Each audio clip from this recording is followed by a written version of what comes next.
All right then, so the objective of today's session is to walk you through the call for research fellowships, so the aims and how to navigate the process for applying, and really to help you learn more about the MoJ-DfE linked dataset, including the sorts of research questions that might be feasible and also of interest.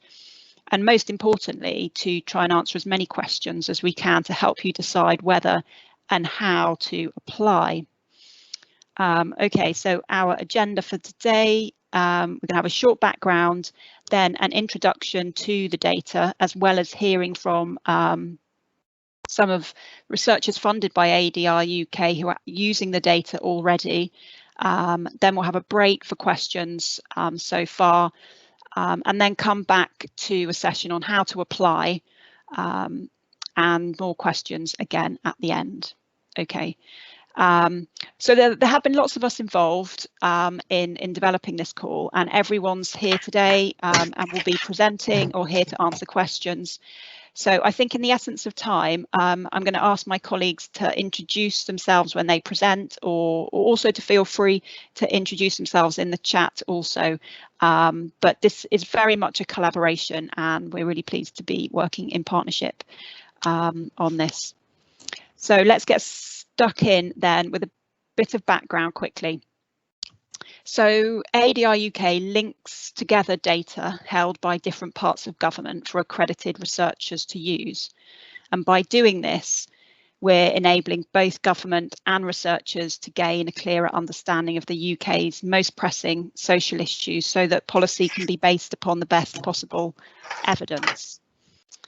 And as a partnership of academic and government organisations across the 4 UK nations, it's our mission to transform the way researchers access the wealth of public sector data. And the way we do this is by joining up the abundance of admin data already created by government and public bodies across the UK by facilitating safe and secure access to this data for approved researchers. And we're trying to create sustainable research resources from these newly linked data and make those available to the wider academic community so they can work together, so you can work together to provide valuable insights about how our society and economy function. So linking data from across the public sector really is the essence of ADR UK's work, and the greatest benefits really come when data created by one government department or public body is linked to that of another. And that really enables researchers then to study how different aspects of life interact with one another, enhancing our understanding and highlighting where change is needed and you know, where we might be able to improve lives. Many UK government departments have published areas of research interest, so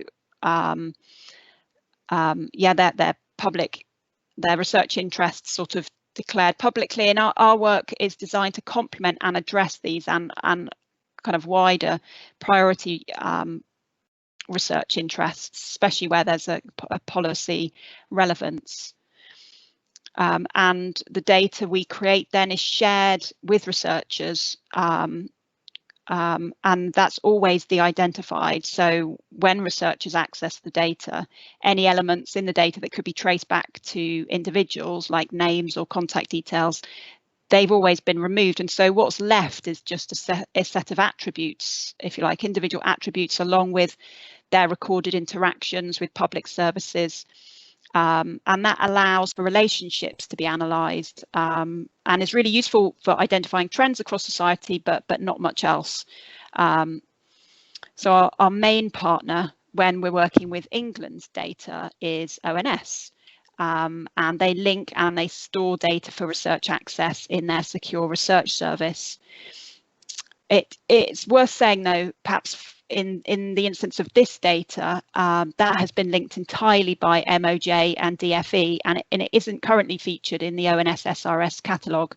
But we're really pleased to be able to bring this data to you, and DfE and MoJ are going to say more about the data governance processes later on. So ONS is an integral part of ADR UK, especially for this call in terms of making data available to researchers through the Secure Research Service. So perhaps can I invite Charlotte just to introduce the ONS SRS for us. Thank you, Karen.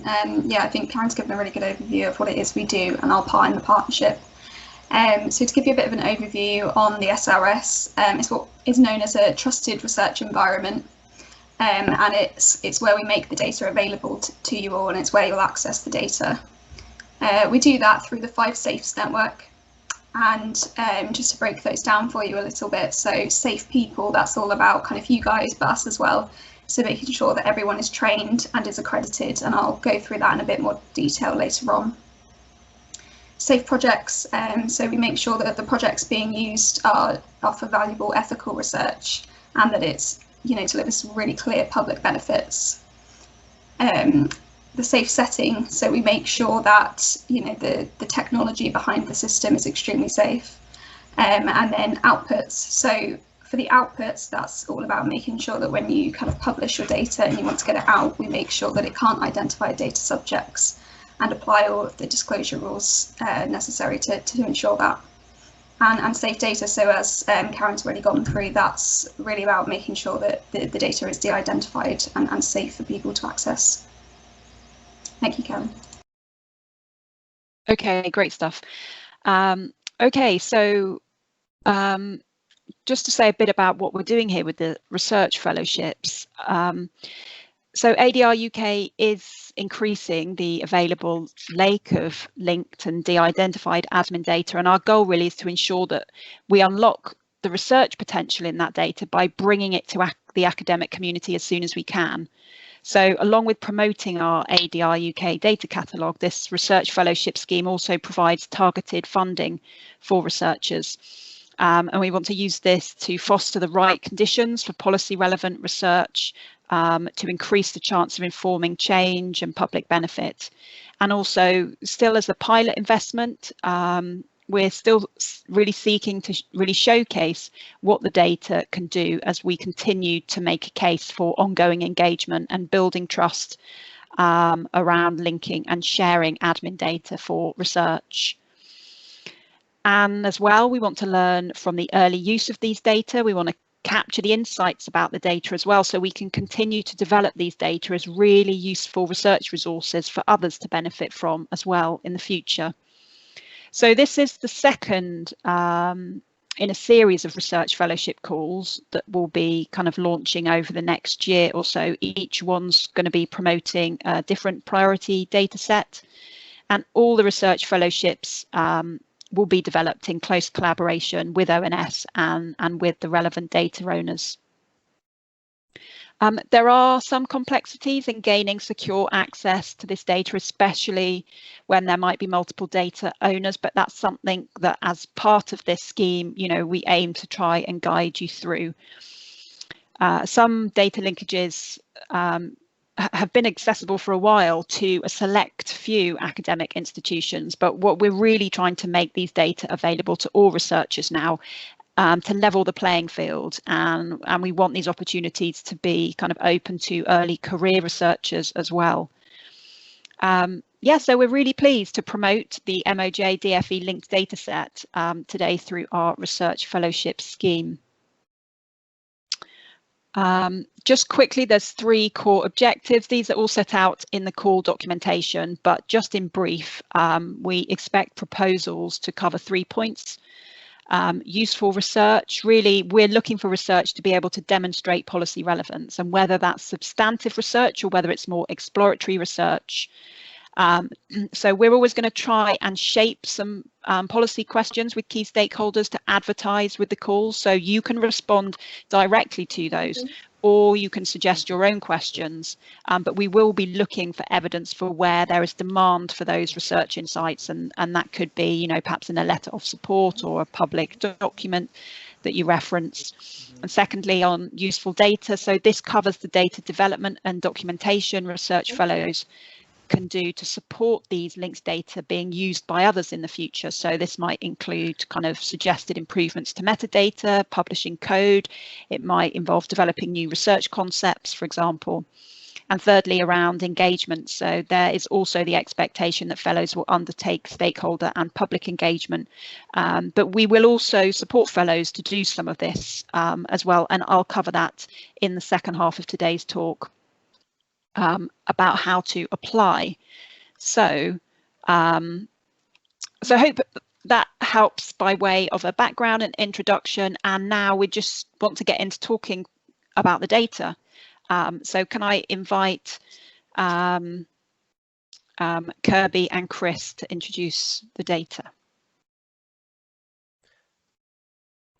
Yes, I'll kick off here. So just by way of quick introduction, my name is Chris Douglas. I head up the data sharing and data platform team in the Department for Education. So if you've ever applied for data directly to through the DfE before, you might have came across me or some of my team. So yes. So the DfE MoJ linked dataset, it consists of data on the educational characteristics and attainment of young people from DfE, and that's linked to the data on their criminal histories and interactions with the criminal justice system from MoJ. So the data that's actually been made available through this process is the wider DfE cohort linked to the MoJ data. Only those offenders with at least one record from 2000 or later will be shared, and only offenders who were born on or after 31st of August 1985 will be shared. The latest year of the share covers offending data up until the end of 2017 and education data up to the end of the academic year 2017-18 as well. As you may have seen already from the metadata that's been provided, should you've requested that, this data share includes 20 DfE data sets. That includes data on academic achievement at various stages, so Key Stage 2, Key Stage 4, Key Stage 5, some early years foundation stage profile, things like that. It includes pupil absence, pupil exclusion, school census, a whole array of things that's usually available through the National Pupil Database or NPD. It also includes 11 MoJ data sets, including data on offenders' criminal histories, court appearances, and the time spent in prison. And each data set has a unique ID that can then enable linkage across all of the data sets. So if a request is successful, you're provided with that kind of one-to-one linking file, which enables linking across all of the various individual files that make up the DfE and the MoJ data as well. Thank you. So yeah, hi, I'm Kirby and I work in MoJ on the Data First project and lead the external data linking team. So it's probably worth just giving a very brief intro on what Data First is. So Data First is currently a 3-year project running until 2022 with plans to establish data shares with external partners and linking justice data with other government departments. And Data First is supporting academics to access and carry out research using the MoJ-DfE linked dataset, which was made available in May 2020, and the development of this share predates the Data First project and is not funded by ADR. And then the project is planning to agree 2 further external shares by 2021 for the agreement of a final external share in 2022. Yeah, hi, my name's Tom. I also work on Data First at MoJ. And yeah, I'm just going to very briefly talk about departmental research interests. So essentially MoJ, Department for Education and the Home Office have all collectively summarised what our research interests are in relation to the MoJ-DfE linked data. And so those are those 9 or 10 questions that are on the slide in front of you. So these are questions which we found are what we want answered potentially with this data, and we would really welcome proposals that do or make efforts to try and address some of these questions. I won't go through these questions right now, but they are in the specification that's on the ADR UK website. I also want to stress that we don't just welcome proposals that are addressing these questions. You can kind of put forward proposals that will address any other questions, as long as you can reference them to kind of any policy area, or also to any departmental areas of research interest, which Karen mentioned at the beginning. So those areas of research interest documents, they can be found on gov.uk's websites, and essentially what they set out are individual departments, research interests, and they're kind of a long document specifying kind of where the evidence gaps are for each department.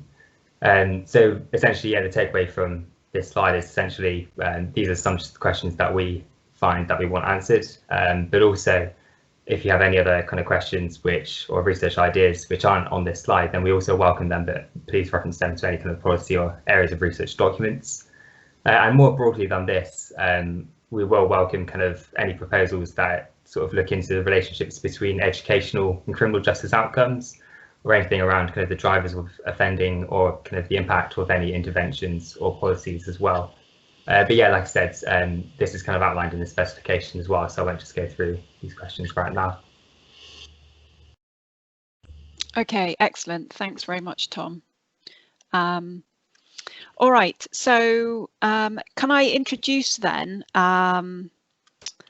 Professor Ian Brennan and Amy Dillon, who are funded by ADR UK and are kind of some of the first researchers to be using this data.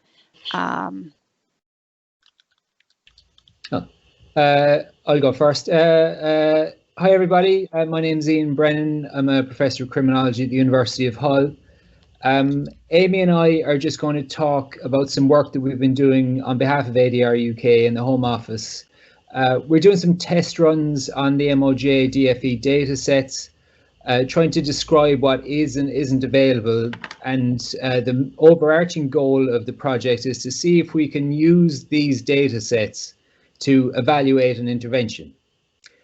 In this case, the intervention that we're going to evaluate is focusing on reducing violent offending among adolescents, and the intervention doesn't actually exist. We're going to be simulating effects based on what we anticipate or what we found in meta-analyses and other studies to see if we can apply a false effect and actually detect its presence in the data set. And I'll say a little bit more about that towards the end.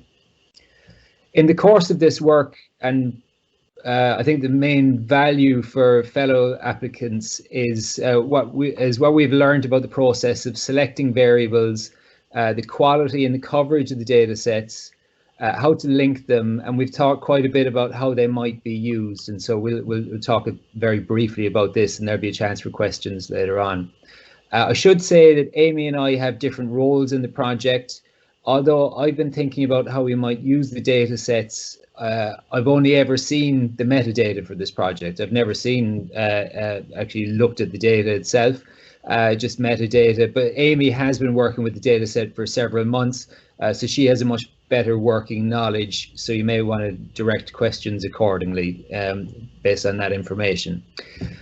So in describing this activity, I was trying to give an insight to how fellowship applicants might plan their project and assess the feasibility of their analyses. I think it's really important in any application that you are very clear beforehand that your analyses are actually feasible.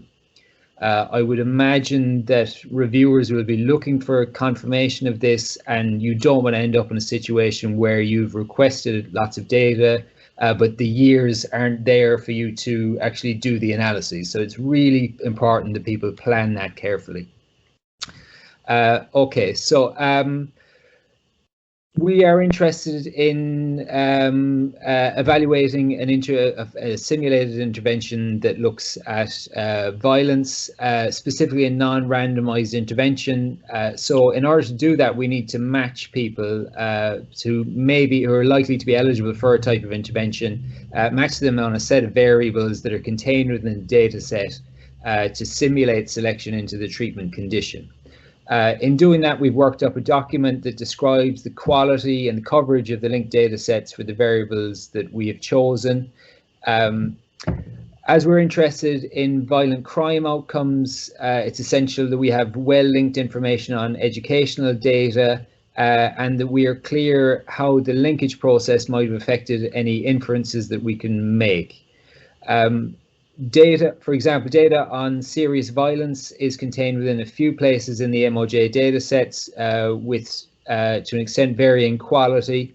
But the most reliable and useful is Police National Computer. So we've used this data set to link to the DfE data set. in that, when Amy's going to present some slides about the coverage of those data sets, it's worth remembering that a person can't commit a crime until they're 10. So the latest year of birth for our data set is 2007, and the latest appearance in the educational data is around is 2012, when they're 5 years of, or 4 or 5 years of age. Okay, Amy, over to you.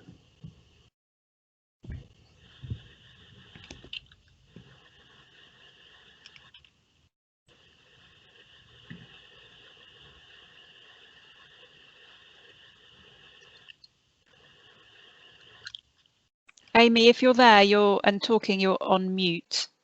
Just to check. Thank you very much. Okay. That would help if people could hear me. I'm always doing that still after a year. I don't know how that's possible. We're going to stay on this slide for a little bit. So, based on the availability of the data and when the data was linked and what was shared by the MoJ to the DfE during the linkage process, we chose those born at the earliest opportunity, which was the 1st of September 1985 through to the 31st of August 2007, because that is within a school cohort year, so we can use the educational data correctly, and also it gives that chance, the last chance for somebody to be able to commit a crime and appear in the MoJ dataset in 2017, which is where the crimes finish. You have to state exactly what variables you want, and I would be, regardless of what the metadata at the moment says comes as standard, I would use that as an opportunity to consider exactly what you're going to need for your analysis and request all of those. Also within that, I would without doubt choose the match quality table, which will give you information about how the individual was linked and the processes and the source of that linkage. We are doing a document on linkage, which will hopefully be available to you before you get the data, we're hoping, but we'll see how the quality checks go on it. These data have been linked over and over again, so they're recorded by schools, but there's various places where these data come from and various linkage processes in creating the MPD data, various linkage processes in creating MoJ data, and then they've been brought together and linked here. So you do want to be able to account for the linkage quality within and how that might affect your inference within these raw data. So the subset that we asked for had a range of educational data, but not very much outcome data, so not very much justice data. We asked for 20 variables from PNC, 5 from HOCATH and 3 from CREST. So we just, we did just want to create this fairly raw outcome from that. And from that, we will only be using the PNC data. So that resulted in around 23 million cases overall. Around 1.8 have an MoJ identifier, so they have some sort of record on that side. And when you reduce it down to 1st of September 1985 to the 31st of August 2007, you're left with about 15 million cases. You can see that for the data request preparation and submission, we allocated 5 weeks, and we definitely used all of that time to apply for the data, if not a little bit more. And you can see that the timeline for this finishes actually December last year, but we were pushed along slightly. So the window that you have between June and July, where we're waiting for access to the data, was a bit longer because it was the first time that MoJ and DfE had done this, but it should, they have got a system in place now. So even though we're going to be working until mid-May, so all of this has been shifted along, you should have it a little bit quicker. And so we've only accessed the data just here at just before the beginning of November, and it is a mammoth task to work through. So Yes, next slide, please. Yep. Okay, this is a really useful, there's some really useful literature that's already available to you. You've got a data note for the MPD data here, which is referenced here. There's also a data note for the looked after children and children in need data already out. So if you need any descriptors, you can go and get those references. And this is one taken out of this by Matt J at UCL. And you can see that the earliest data that we have is from 1996. And so this is describing the MPD data. The earliest data you have from 1996 is the Key Stage 2 results. So that's your SATS results at Key Stage 2. And that's the ones that were born in September 1985 onwards. And then this one actually shows a 1/3 sample at the bottom for social care. It shows a 1/3 sample for looked after children, but that's not available within the MoJ-DfE data set. So the part samples aren't available there. It's good to study this alongside the metadata that will be supplied to you, just to give you an idea of coverage. And if we move on to the next slide, we've got an example that, oh yeah, great. We'll continue to look at prevalence. So you can see here again, for those born in 1996-97, so their age at the end of the justice data is 21, so they've had a good chance to appear in that data. We do have reception data for them. The data will be narrower at the beginning, so when it first comes, there won't be so many measures, and maybe the measures won't be comparable to the ones that come later. So the later you go on, the more likely you are to have something comparable over time. For the cohort data, so looking at the numbers, these are really, really approximate numbers. They're a work in progress, so I wouldn't take them too literally, but they do give you an idea of the size and spread. And you can see that you've got between 1 and 25% with PNC or a record, at least one record in the PNC or HOCAS data. When you reduce this down to just the PNC data, which is what we have chosen to do, those born between 1985 and 1994, it reduces down 17 or 18%. So rather than say cohort 1 1986, 25% have a record, it's around 20%, but it's pretty much approximate for later years. Okay, should we go on? So this is a worked example. You've got some, would you like to go, Ian? Sorry, I was on too. Okay, so what we've tried to do is to simulate an intervention of a school-based, or simulate a school-based intervention on violence outcomes by the age of 18. So if you want to visualize or think about one, a good example might be something like multi-systemic therapy that tends to work pretty well, optimally works for kids on the verge of being involved in crime or involved in low-level crime by the age of 14 or 15. And that tends to be where the interventions are delivered. And we want to look at whether an intervention delivered around this age to individuals based on a set of inclusion criteria or entry criteria might be, we might be able to detect an effect of that multi-systemic therapy on violent offending by age 18. So if you think about what we need to do there, we need to get a number of different variables that we think might predict or might be used as inclusion criteria or eligibility criteria for the intervention. But we need to think about realistically about what the scale of an intervention might be, and question what the effect of that intervention might be on overall rates of violence, and how realistic is it to use this data set to identify them.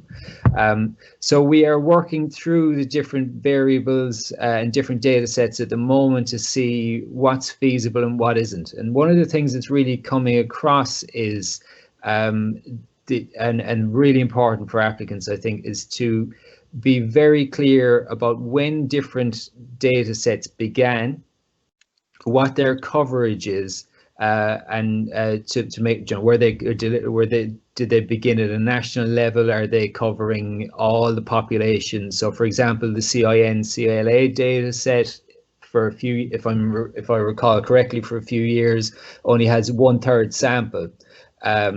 So there's some issues with that as well. And so what we're finding is that when we have these sort of fairly low effect size interventions, we actually need a really large sample of people to be intervened with in order for us to actually detect an effect. So this is a work in process. I suppose the message from this is that just because this is a national data set doesn't necessarily mean that everything has sufficient power and that the analyses are straightforward. The existence of multiple different data sets and the introduction and the timing added to the complexity of having to be older to commit crime, but you want early years predictors, means that it's quite a complicated set of administrative data. So for the message really, I think for us, if we just go on to the is check whether data collection began sufficiently early for you to allow it to be linked to offending by year whatever. Check whether the absence of a particular variable creates significant limitations in your model. So, for example, there is adversity data, but we don't have it. It's DfE data. It is not necessarily data before. It's not data before the age of 4 or 5.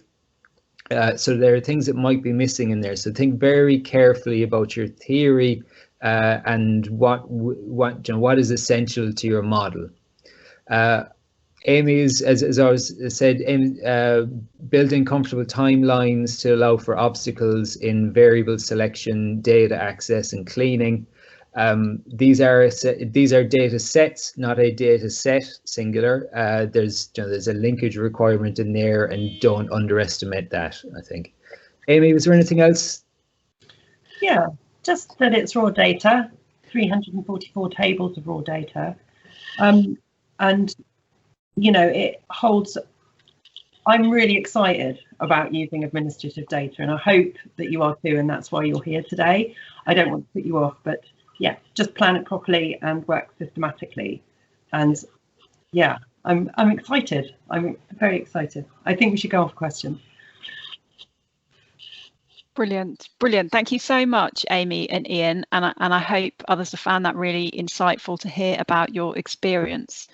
So now's a good time, I think, to stop and get questions out around the data. I'm sure there'll be lots. So I think we've got about 20 minutes or so if we need it, and we can make more time later to address questions in the data,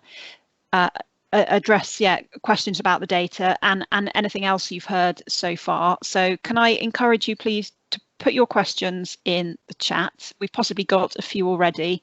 It's hard to judge how many going to come through. If we get absolutely loads, can I suggest maybe people kind of give a like or something, and then maybe that might help us see which ones are kind of broadest interest. But otherwise, yeah, we'll go through and read out the questions and then invite presenters to respond. So and Bagusha is going to take over here. So yeah, thanks, Bagusha. Great. So the questions that haven't been answered in the chat, so one's just come up. Just to check I understand, we could potentially access NPD records which did not link to PNC, perhaps because they did not commit a crime, so could serve as controls, as well as those which did link. Yes, I'll come in there. This is Chris Douglas, DfE. Yeah, so the data that's been provided through this funding call would include the wider DfE population, so findings could be contextualized within the wider DfE population. Yeah. And somebody has their hand up, but unfortunately we've 100 and odd people on the call. I can't see who it is. So could you please type your question into the chat? Okay, next question. That's my problem. I can't see the chat to type anything in. That was my problem. That's why I raised my hand. Oh, okay. Well, Gail, I can see you now, so I will get to your question. No, that's fine. It was mainly about the chat. So just to say that I can't see the chat, so I don't have the link to the slides or anything like that. I don't have a question in particular other than I can't see the chat. Gail, you're not alone, neither can I. Me either. Hooray! I feel so much better. Thank you. Question from, let's see. Hello, what are other data sets that the ADR will target for research fellowships in the next 12 months? So maybe, I think that would be Tom, perhaps you could. And Karen? Yeah, I can come in there. Just to say, for those who haven't got access to the chat, I think do raise your hand if you have a specific question and we can get you to ask it. I think what we'll do is we will read out the questions and address them. We will send the link to the slides afterwards. And I think what we'll do is we might be able to kind of keep a copy of these Q&A, but in any case, I think what we anticipate doing is trying to update our FAQs as well, and the recording will be available. So yes, what have we got coming up? So the next one will be eChild, so that's NPD linked to hospital episode data. We've also got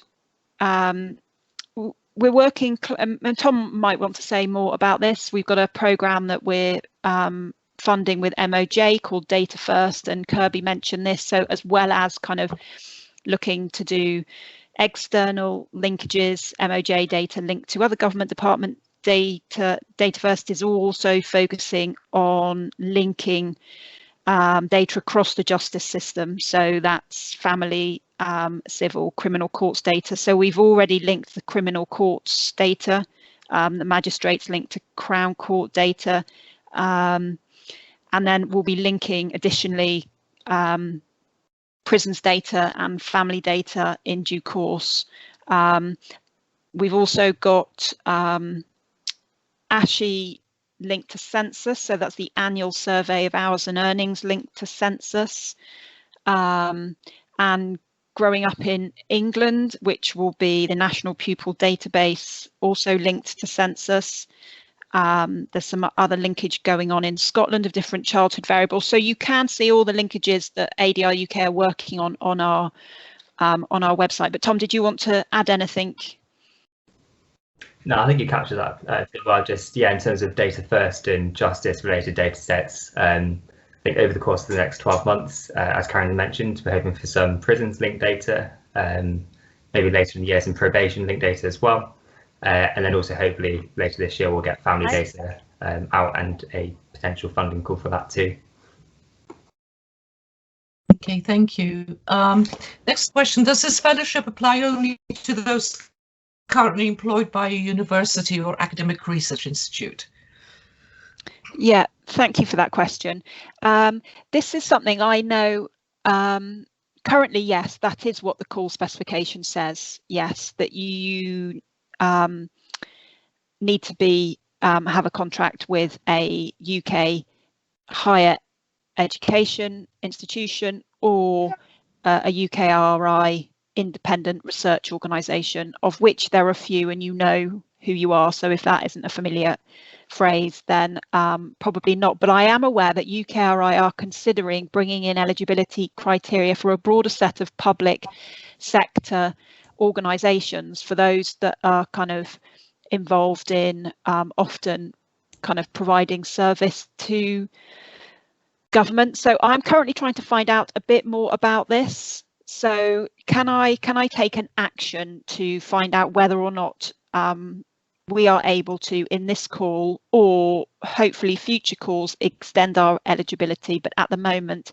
I can't confirm it is anything beyond those who are at a UK HEI.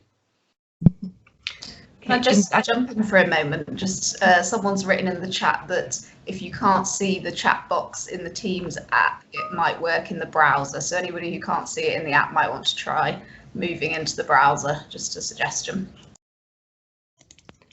It's probably also worth just mentioning that in general, to see the chat bar, you need to click on the little speech bubble that you should see on the top right of the window in Teams.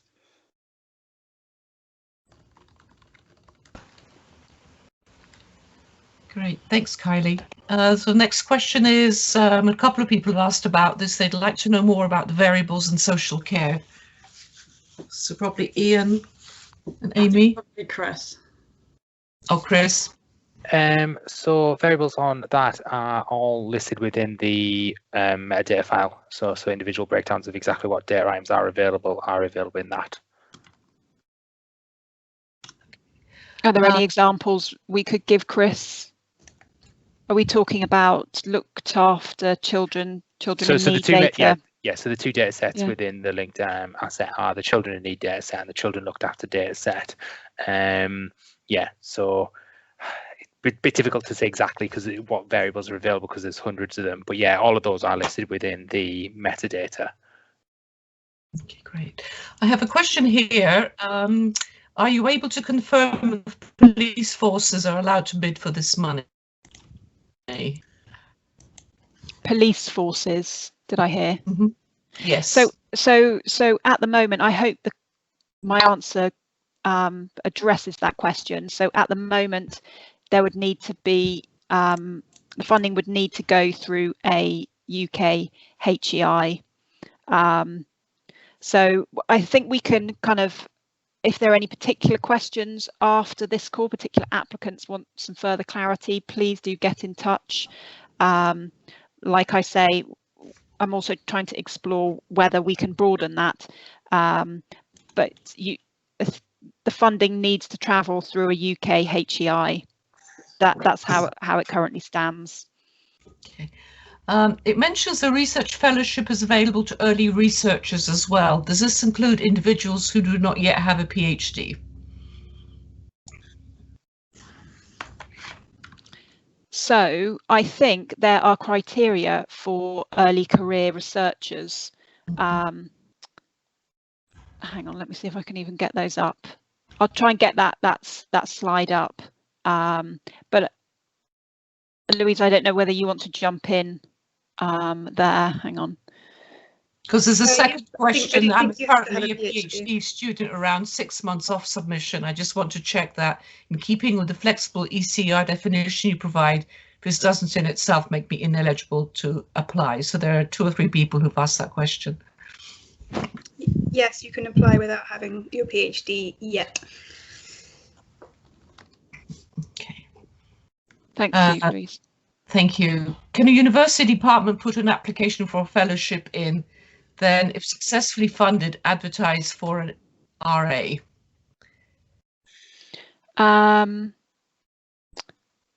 Okay, so I think we're keen that I think we would like to see a proposal from an individual. It's a good question. We do also want to make sure that the projects can start no later than the 15th of November. So I guess there is a question about, the time taken then to recruit the RA. That wasn't our expectation, I don't think. I suppose, this being a pilot scheme, it's really great to hear about the different ways in which people are thinking about using this data, where they're coming from, the different models that might work. So I think if what you're hearing in today's session is, well, I'm not sure that really works for us or the way we want to use the data, then I'd be really keen kind of to hear about you, because it might be with future calls we can think about how we structure these opportunities in a way that can be more open. So I'd say the research fellowship is a pilot scheme at the moment, and one that we're kind of looking to learn from and adapt. It's not necessarily going to be the only funding opportunity, and likewise, you know, you don't need ADR UK funding to access the data. So I haven't thought about it in that way before, which isn't a very clear answer. I think there's something about, can the recruitment happen in time after all the other steps have happened for the project to start by the 15th of November. Okay. So no, I'm not sure. But if you want to follow up with me afterwards, then please do, and I can give it some more thought, but not immediately. This is a data question. Can we have a bit more detail about the variables available from the CIN CLA datasets? Sorry, Chris, I was going to say, I've just put in the group chat our emails, so if you can email us and we can send you the metadata, and that's got all the variables about every data set, so that should answer all your questions. Okay, and so as a follow-on question, when will this DfE MoJ/PNC link data be available for those who are not successful in the research fellow bids? So that. Sorry, Gabby, after you. All I would say is you can apply for the data now, and you don't have to apply, as Karen just mentioned, you don't have to apply for it via the fellowship. So I can send a link to the application form, and you can send it to us, and we can work for yourselves if there's anything we think's missing in your application form. So yeah, this isn't the only route to accessing our share. Okay. How was the process to access this data from Scotland? Would be the same. I think that's in short, yeah. What did you say, Chris? You went. I was just saying it'd be the same in short. All access has been done through the ONS Secure Research Service, and that's available to those in England, Scotland, Wales, Northern Ireland, everyone basically. So yeah, I don't see any difference here from a data owner approval perspective anyway. Okay, thank you. Sophie Hanspal has her hand up. I will unmute you so you can ask your question. Hi there, thank you for the workshop today. It's been really interesting and informative. I was just wondering if you could expand a little bit more on the definition of ECR, because I know it's a bit vague, so to say. I don't have a PhD, but have quite a bit of experience teaching undergraduates in criminology. So I just wondered if there could be some clarification around that, if possible.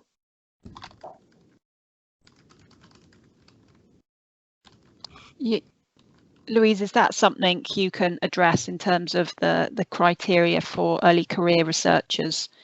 I know that information is set out in the core materials. There is some guidance there on kind of, I think that would help you gauge the level of experience required. Louise, do you want to make any comments? I think to keep it as broad as possible and try and get as many, not exclude as many people as possible, I think we just said it should be someone who has never been the lead applicant on a project before. So you can have sort of supported and been a co-applicant, but just never sort of been the person who held the funding, if that helps. And I think there are some additional requirements for early career researchers, so thinking about what your own training and development needs you might have, identifying an appropriate mentor that can support you. And in any case, it is okay, although this is an opportunity for an individual researcher, it is okay to cost in additional expertise or support if you felt that was necessary. So that's an option as well. If in looking at the specification you're like, yeah, I can do this, but maybe just building in kind of some additional advice, for example, is fine. We have a question from Brian Francis. Oh, hi, thank you very much. Yes, I've got a question about the MoJ datasets, the 11 MoJ datasets, and it seems that most of them are longitudinal, but there's one dataset, the OASIS dataset, that appears to be cross-sectional. So for example, there's a variable on binge drinking, for example, and it's not clear when in the history of that person the data was collected. So can someone just comment on the OASIS part of the MoJ dataset? So your question is whether the OASIS dataset is also longitudinal? Yeah. Yeah, so I'm now looking at the OASIS metadata, which I assume is where you've got that question from. Is that correct? So the OASIS metadata I'm now looking at has not been filled in as much detail as the other variables, but the OASIS data will also be made available longitudinal. So each item may not have been answered at every year, but it will be longitudinal if it has been answered. But if you've got like a specific variable that you really want to know if we've got a good coverage period on, if you just send us an email to data linking team and I can look into it in more detail for you. Okay, that's brilliant. Thank you. Thank you. And Mirizi has her hand is up. Yeah, hello. I was just wondering if there's any limitations on the research methods to be applied. So the context is I come from a machine learning group. I didn't know if that made a difference. Yes, good question. I think from a data owner perspective, I don't think that would. I think each individual request would be kind of assessed on all aspects of the methodology and the research proposals, but I can't foresee any disadvantage of the fact that the machine learning techniques are being used or anything like that. We've got a couple of questions that relate to the combination of other public data sets in the application. So can we combine some other public data sets in the application? Yeah, Okay. so I think there is a sorry, Karen, I keep on interrupting, apologies. No, carry on. I was just going to say there is a section in the wider data owner application form which does go into detail of what data you might need to link that to. So publicly available data. So a lot of data requests we see on the DfE side include linking to, I don't know, Ofsted data, school performance data, things like that. So yeah, that would certainly be possible. But yeah, we'd assess that as part of the wider application process to make sure there was a need for it and to determine exactly what data they wanted to link to. Okay, maybe we can just take a couple more questions before we carry on and then see if we can catch up on the others at the end. Question, I'm interested in exploring data regarding young people and pathways to offending. I'm currently working on a project which is focused upon SEND, young people and pathways from school exclusion to custody. I'm not entirely clear which data set could help with this.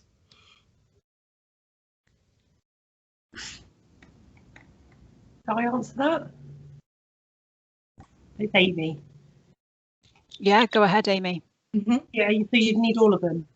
Because if you're looking at educational pathways from looked after children to children in need and the justice outcomes, then you need all of that data. So you would want to look for breadth. You would want to go through the metadata and look at every single variable and assess every single variable about whether you want to include that or not based on your design. So yes, that's my advice, because you need all of them. The other thing is you're going to need approval from the children looked after group as well as the MoJ and the DfE. If you want that. Does the data have LSOA codes relevant to the participants? And if yes, what's the average number for participants in each LSOA? So LSOA information is available as part of the DfE data in certain data sets. So yeah, that is available. Counts, nothing readily available at the moment. It would really depend on the cohort of interest for this specific research, whether you needed the entire national cohort, things like that. So would be very dependent based on year, data set being required, things like that. So yeah, is available. Counts wise, I can't give anything specific on that. Okay, just a follow-up question about Scotland. The SRS safe room is closed for the time being. Can the access be provided via the Scottish National Safe Haven? It would eventually be interesting to analyse data from Scotland and England together. Thanks, Patricia. We're going to touch on how to access the SRS later. So if we maybe go through those slides and then come back to this if the question hasn't been answered. Okay. Yeah. I think that's a good point to pause actually. So I think we were going to allow until 2:25. So I want to make sure we've got time to talk about the section around how to apply. So if we go through that, and then we've got another sort of 20 minutes at the end to ask questions. But we will make sure we've got a lot more questions. Yeah. Can I ask Lorraine or Charlotte, did you have any comments about whether machine learning, the use of machine learning approaches inside the ONS SRS? I would have to check that. I don't think it would be a problem, but it's not something I've come across. So okay. Yeah, happy to pick that up a little bit later. Okay, great stuff. So let's carry on, and we do want to make time for all of your questions. I'm just going to spend a bit of time talking though about kind of how to apply. And before we get started in this section, I just want to talk about why there's so many forms to complete.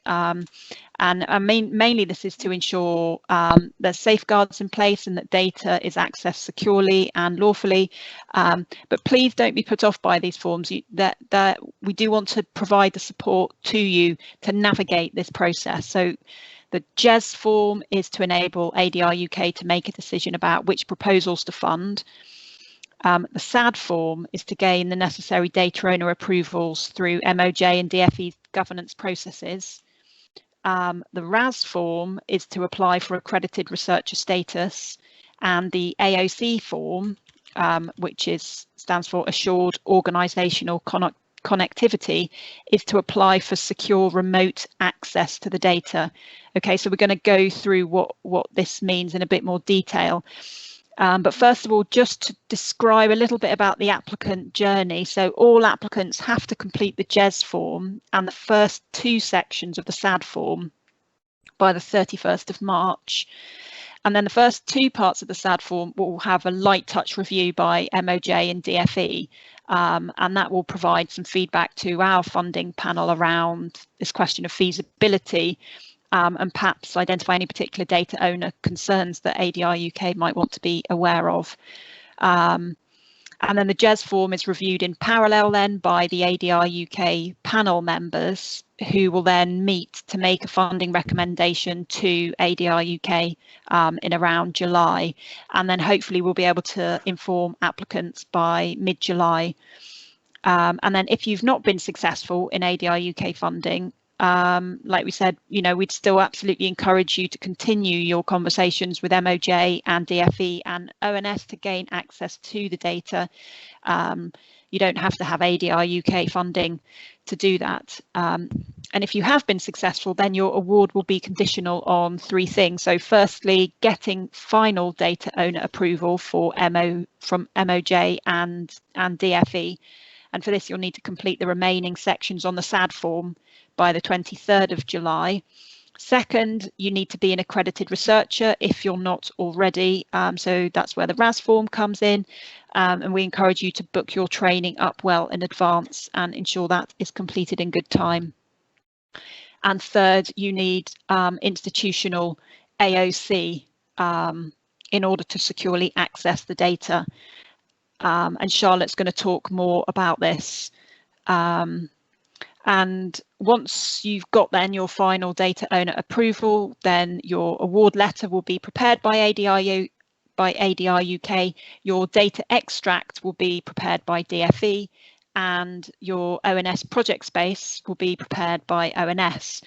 And then, like I said, all projects must start absolutely no later than the 15th of November.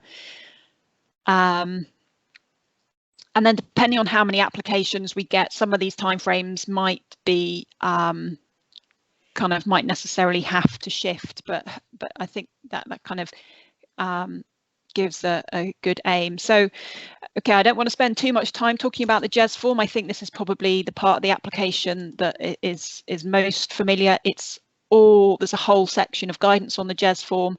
Perhaps just to say the main point here is to make sure you get the necessary commitment from people in your institution to apply for AOC and set that out in the head of department statement.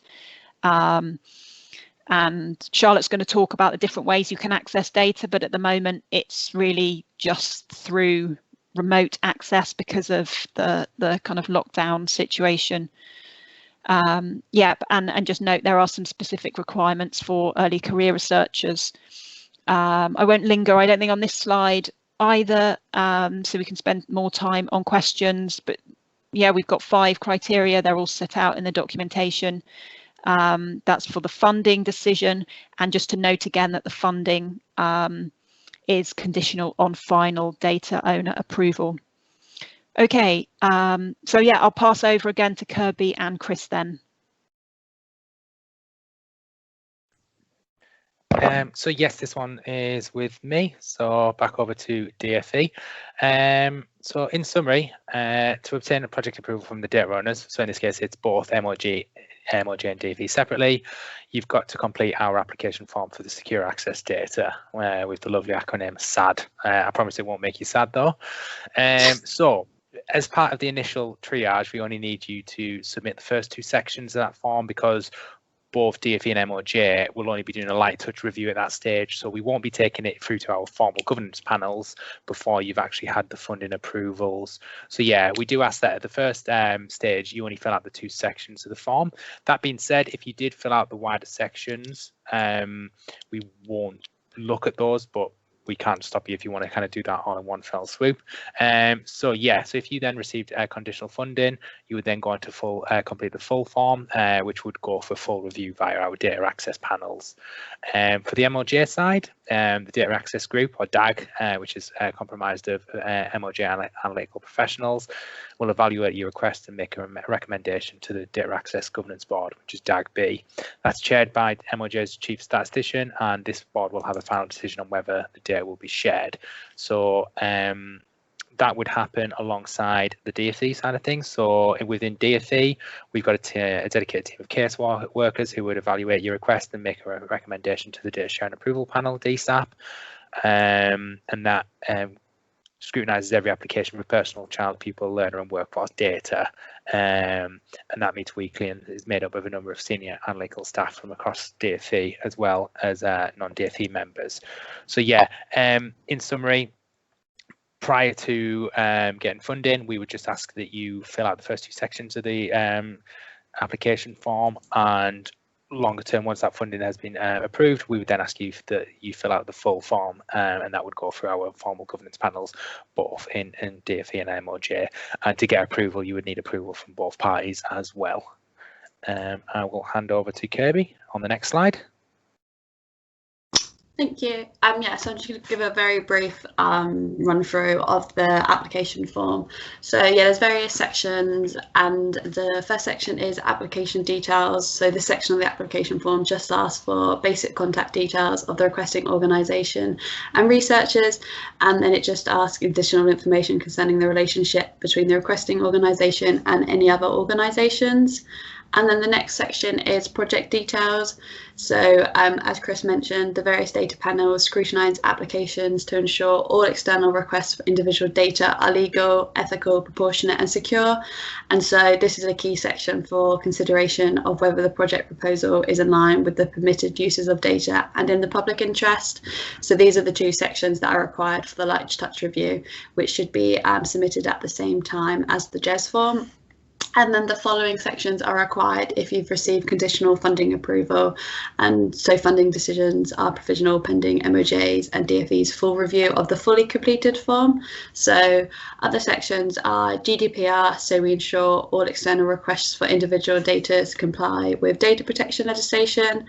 And then there's a section on safe data. So the purpose of this section is to evidence that the data you're requesting is aligned to the research goals, the sensitivity is understood, and that sensible steps have been taken to minimise the amount of individual level data accessed have been taken. And then there's a section on data linking. So the purpose of this section is to gather further details on applicants who plan to link the data they are seeking to access to any of the data.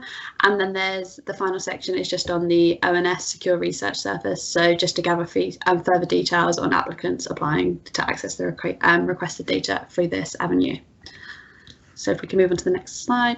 So this is just a general slide. As I keep saying, if you've got any questions, just email either data linking team and datasharing@education.gov.uk. So yeah, feel free to ask us any questions on data or metadata, and then any queries on our application form, research question queries and data linkings queries, and we'll try to get back to you as soon as possible.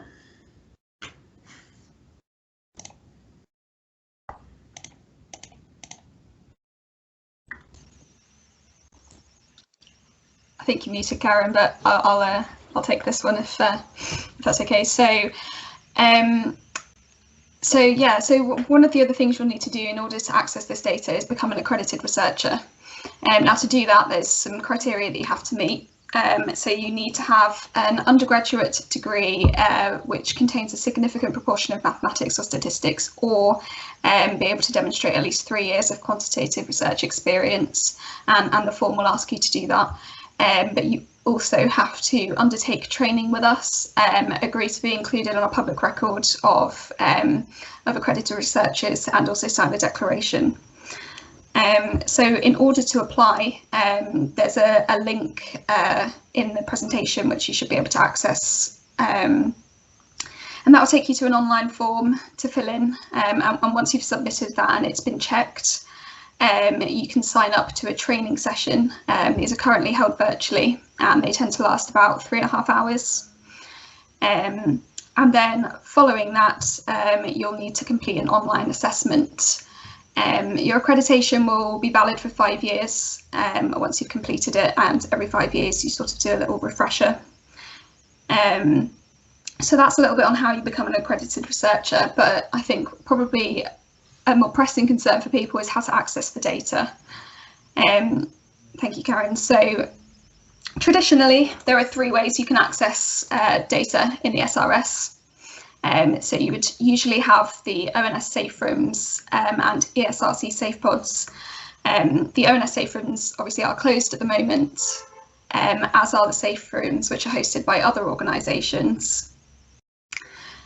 So for that reason, we've got assured organisational connectivity, and that's why it's really important that you kind of take steps early enough to make sure that you get this in place.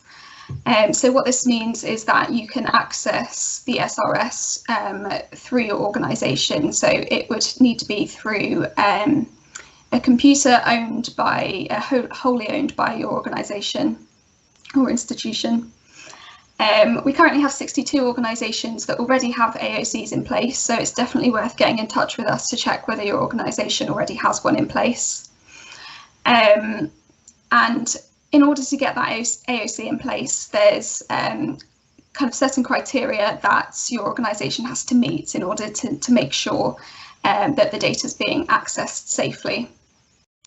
And we've got a really handy team whose email address you'll find on the next slide, who are really good at kind of taking you through that process and answering any questions you might have. There are no direct costs either for this AOC, so I think that's a really important thing to point out. So it doesn't, we don't charge you to put this in place. But there can be kind of indirect costs. So, for example, if you didn't have an organisation-owned computer, things like that, in order to become to comply with the security standards. So, if we can go on to the next slide, Karen. Thank you. So, looking at this next one, so this is just to give you a little bit of an overview of what the AOC process looks like.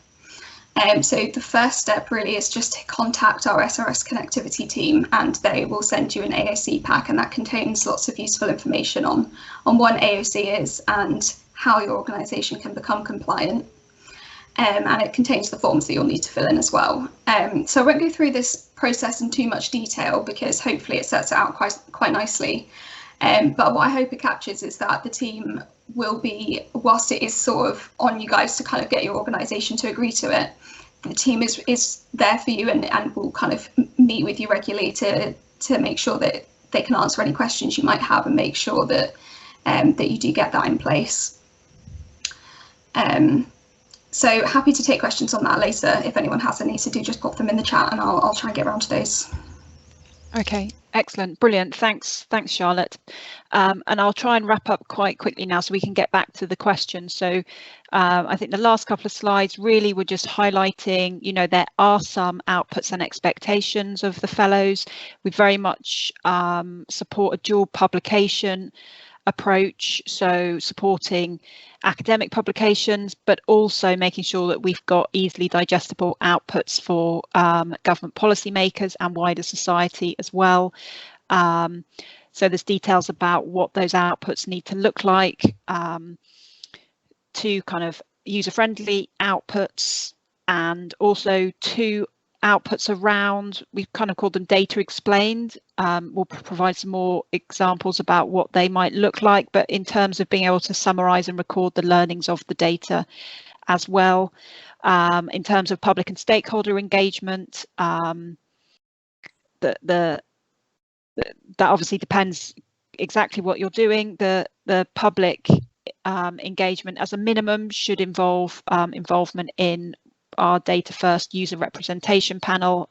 ADR UK are also organising 2 stakeholder events where the research fellows can come and basically run the content of those meetings, perhaps one earlier on and one to help shape, one later on maybe to kind of interpret findings.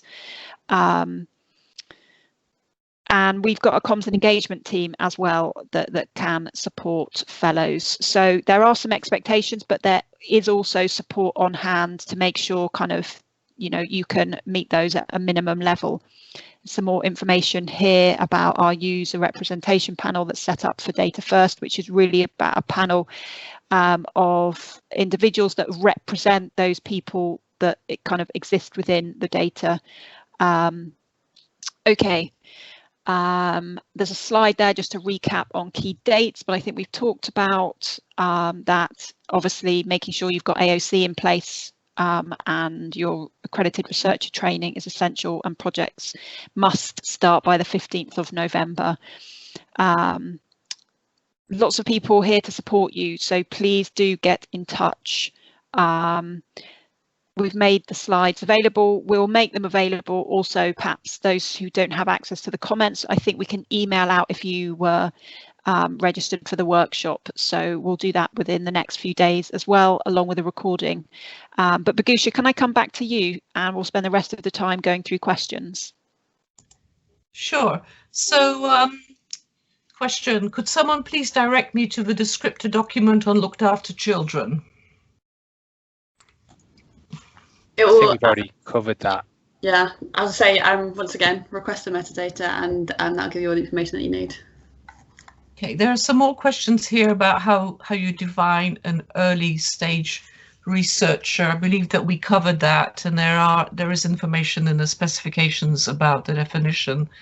There was also a question about requesting the data without applying for the fellowship. I believe, Kirby, you dealt with that one earlier in the chat, that yes, can. Is there a maximum number of projects or maximum amount of funding available? Karen, do you want to take that one? Yep, so we've kind of put funding aside. So the funding limit is 130,000 full economic cost for a 12-month full-time post. So we have reserved enough funding for 5 research fellows up to the full amount. So depending kind of, so I hope we'll fund at least 5, but yes, there will be a cap on funding. I think it's something like 540,000, but basically 5 at 130k full economic cost, assuming not all of them will be full time. So yeah, I hope that answers the question. Mm-hmm. And this actually follows on, is it possible to start with a low percentage FTE and then increase such share later on? I think sorry, I was just trying to request control back of the screen. Given, I think our view is that, because of the nature of the data, like Amy was saying, it's extensive, it's raw, you really do need the time, especially up front. So we think although we're not kind of requiring it, our recommendation is you would need at least 60% to kind of meaningfully work with this data over a 12-month period. And there's a question here about accredited researcher status. Do applicants need to have this prior to putting in the application, or if successful, can this be achieved prior to starting the fellowship?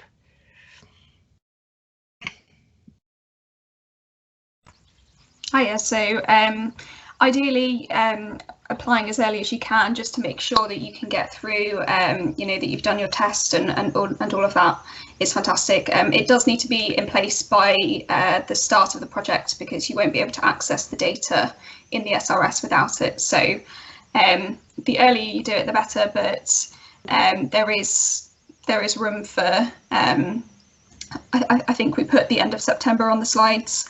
There is room kind of either way, but the earlier the better, ideally. Okay. Does leading projects with non-traditional funding sources disqualify one to apply as an early career researcher? Non-traditional funding methods, maybe. I don't know whether someone else. I quite like that question to be clarified. Perhaps you want to unmute yourself. Sure. If you ask that question. Yeah, that would just be things like charity funding, you know, anything that basically not government, not UKRI. So okay, could you ask your question again then for me, please? Sure. So if a researcher has led projects in the past, but they have been of that nature sort of funded by different charities, would that still disqualify them as an early career researcher? Because in some definitions elsewhere it doesn't, and in some it does. I don't think so. Louise might want to comment on that, but I think, you know, Louise's view is that we're sort of staying as open as possible, and maybe really the definition is, you know, you're an early career researcher if you've not kind of you know, been the lead on projects. But really, I mean, I guess with early career researcher, there's just some additional kind of expectations and requirements of applying as an early career researcher, where we would expect you to have a sort of mentor, and you can request extra training as well. I'm not sure I've answered your question. Sure, thank you. I think it leaves it a little bit open, but I think it's clear what the intention is, so that's helpful. Thank you. Helen Hodges, you have your hand up. Yes, I just wanted to ask about the geographical coverage of the data sets. Sorry if this seems like a naive question, but the jurisdiction for MoJ is England and Wales, but the National Pupil Database and Department for Education is England. So does this include Welsh data? So just Chris Douglas from DfE here. So the data that's being made available through this funding call is the data that's going to be made available in the ONS Secure Research Service. So that is the DfE-led population. So primarily it would be DfE data linked to the MoJ data. So it'd only be for England pupils only at this stage. Thank you.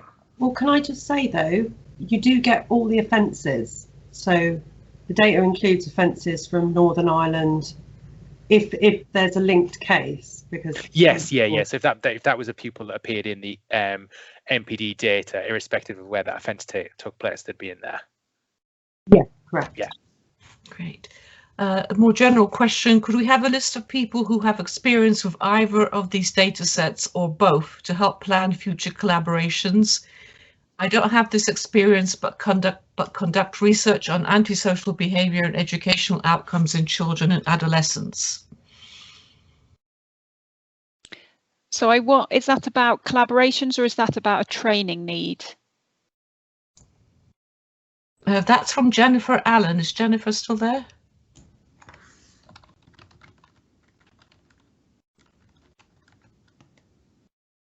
I think in terms of collaborations, I mean, we can certainly look at, we're running stakeholder events, for example. So I think we can try and pool and understand those organisations that are going to be interested in the research insights coming out of these projects and out of this data. In terms of a training need. I think it would be good to kind of be aware of what the training need is, and perhaps we can look at how we can support that that need going forward. And I think as ADR UK progresses, that will be an additional function we'll be looking to add more broadly in terms of building capacity to be able to use linked administrative data. Great, thank you. Does the MoJ-DfE data linkage have some information about household, and can it be linked with other data sets? I replied to that one in the chat, and I replied to you have? about siblings, so that one can be moved over. Okay, and can we link in non-publicly available data? Not currently. Charlotte, do you want to pick up that one? Apologies, can you just repeat the question, Karen? I was reading the ones in the chat. Yeah. Can we link in non-publicly available data? So it would have to go through the DfE and MoJ approval, of course, but in the SRS more broadly, you can, but you would need to obtain data owner permission to do that. Thank you. Can siblings be linked? Sorry. Go ahead. That was my question. Can I just follow that up? So I've linked in this data set before to the DfE social care data sets, but I just wondered if there's scope within this call to be able to link in extra non-publicly available data. Give an example of what data that might be.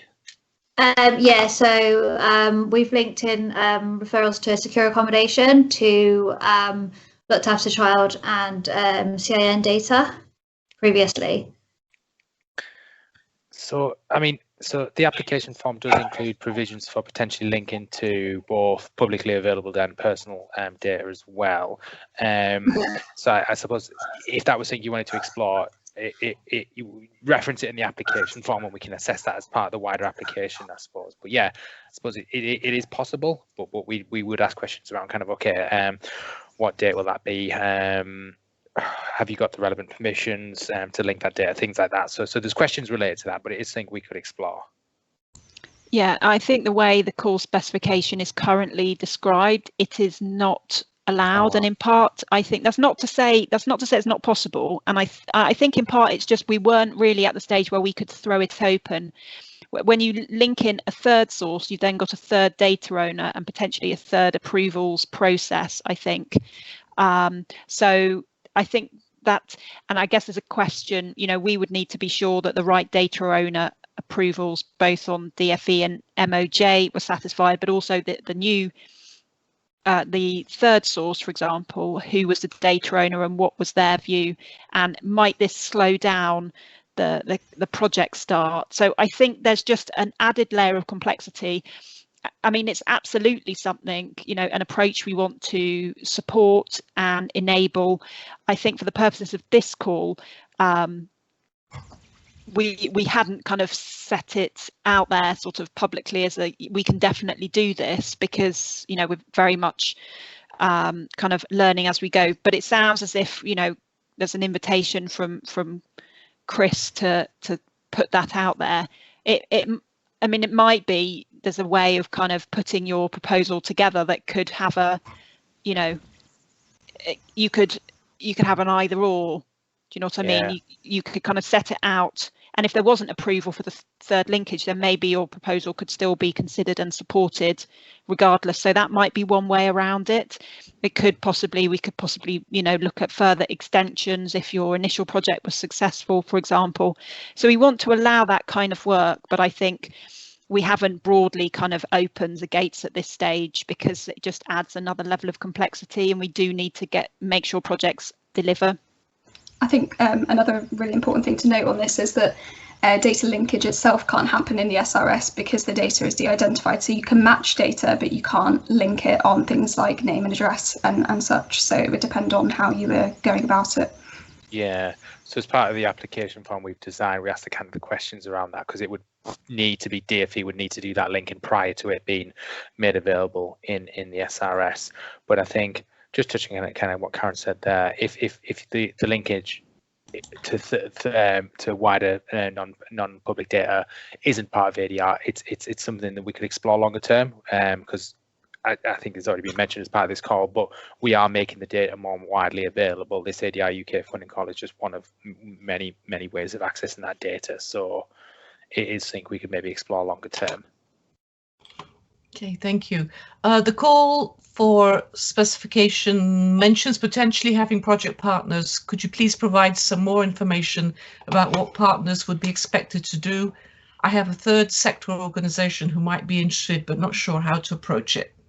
Okay, yeah, so I mean, that's great having project partners. So I think the distinction about having a project partner as opposed to maybe just a project partner specifically is someone that you kind of list on kind of sort of, they make a specific contribution basically, and that might be cash in some form, or it might be an in-kind contribution. So I think in part it's about thinking about, well, what might they be interested in, what could their role be, thinking about, you know, where they could make a contribution. So I mean, the examples that we give are around, they might be on a project advisory board, or you know, maybe they've agreed to provide cash to support a specific activity, for example. I mean, something else to consider is, I think you can just get support from a third sector organisation who are interested in your research outputs, and you could just provide a letter of support, and that is still hugely valuable, I think, to say, you know, we're working closely with this organisation, and you know, they kind of vouch for the research output, so to speak, and I think that can provide great evidence as well. So a number of ways to do it there. I hope that helps. Hey, this is a question for Amy and Ian. I wonder if you could say a little about your experience in obtaining AOC and whether there are any indirect costs or central staff university resources involved in becoming an accredited organisation.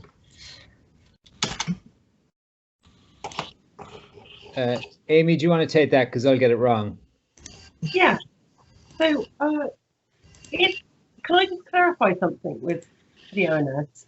Is AOC and SRF and our safe room the same thing? No, so that they're not quite the same thing.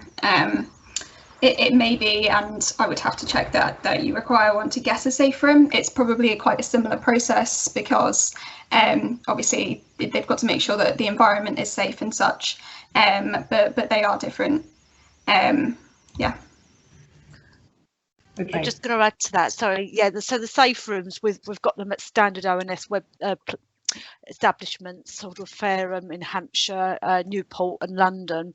So they're the normal safe rooms, but we are starting to introduce safe pods that are working similar to the AOC, where some academic institutions will set up safe pods in their institutions, but that is work in progress at the moment.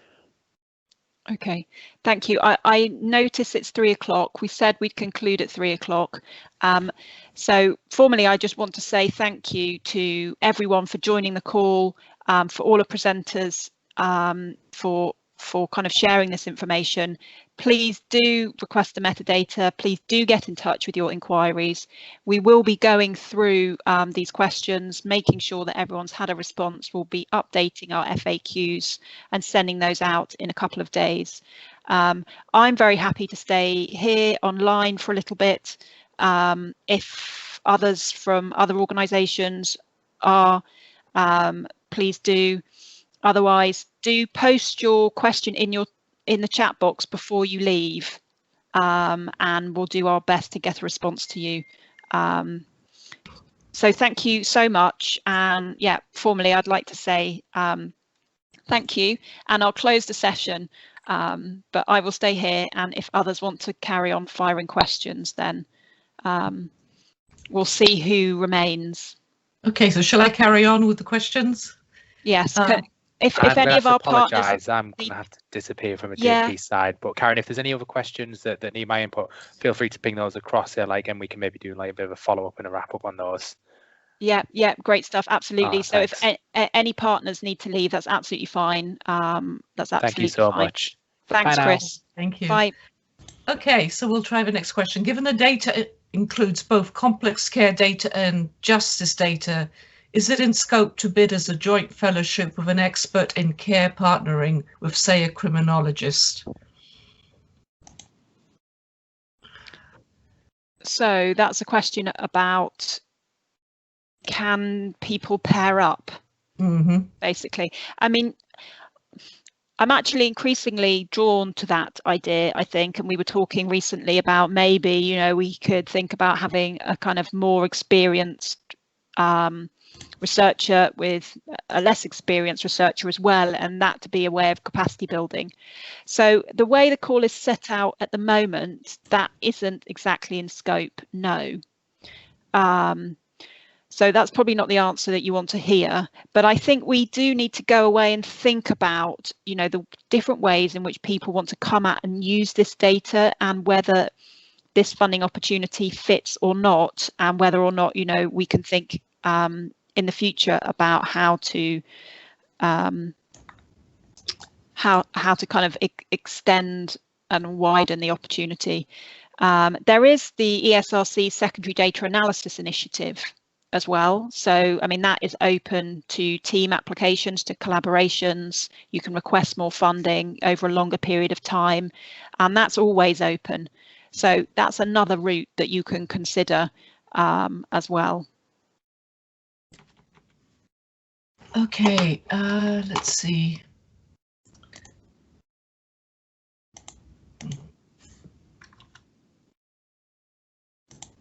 Oh, about siblings to be linked in the linked data share. I believe that question was answered. Yeah, I've gone back again and said, but they can't be linked. Okay, thank you.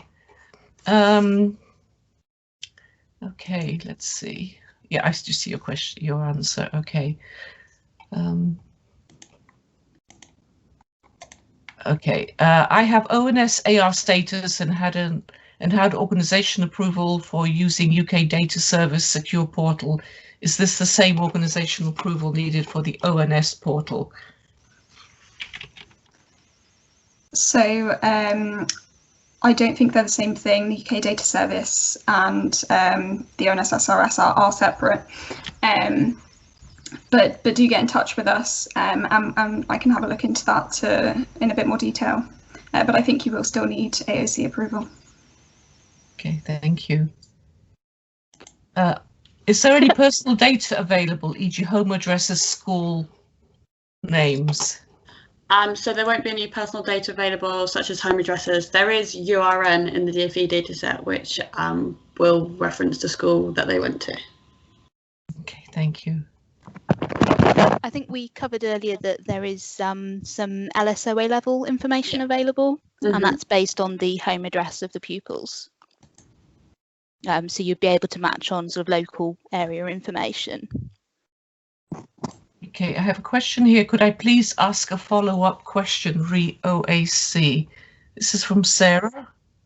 Hi, perhaps it's easier if I ask like that. Sorry, I asked the question about Ian and the Bristol experience, and I appreciate that there's various different ways to access the data. And I was just thinking, you know, when I looked at the AOC pack, it seemed like it was one process. So there aren't like different levels of access. Is that correct? So what you see in the pack is one process, and everyone has to go through all of those things that are outlined. Is that correct?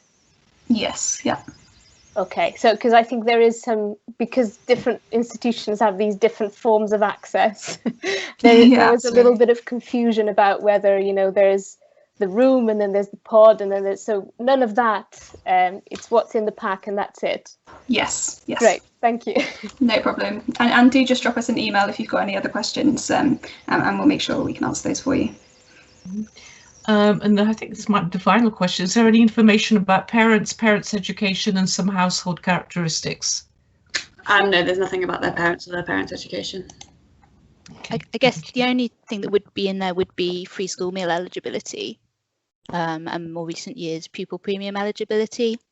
So that would tell you if there are certain benefits which a household is eligible for or has been eligible for. Okay, in the last question, sorry, go ahead, just quickly on that one. If you're interested in parent information and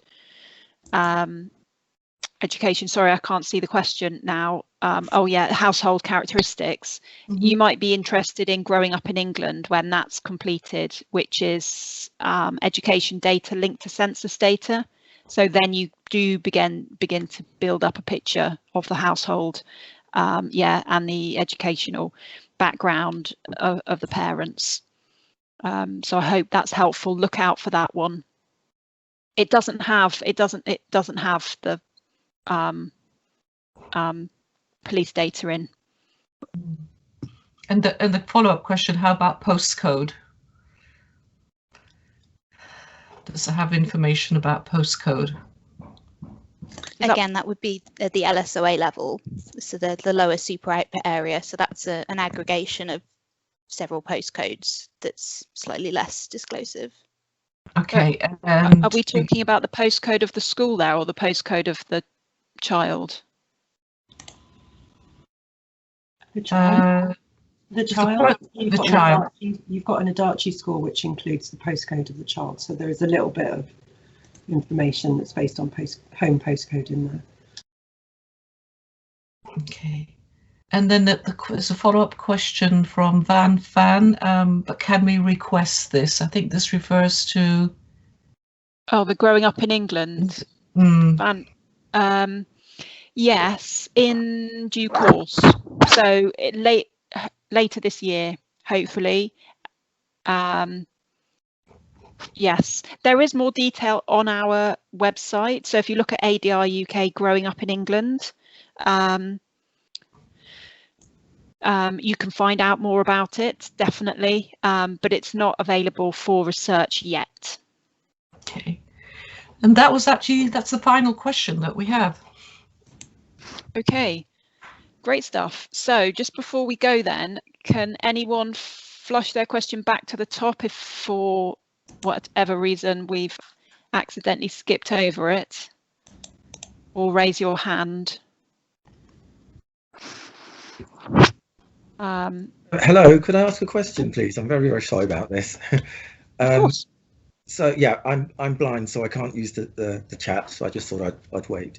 I was wondering how much data there are on children, adolescents, or young adults, either in the school or prison, not prison, which is psychological based.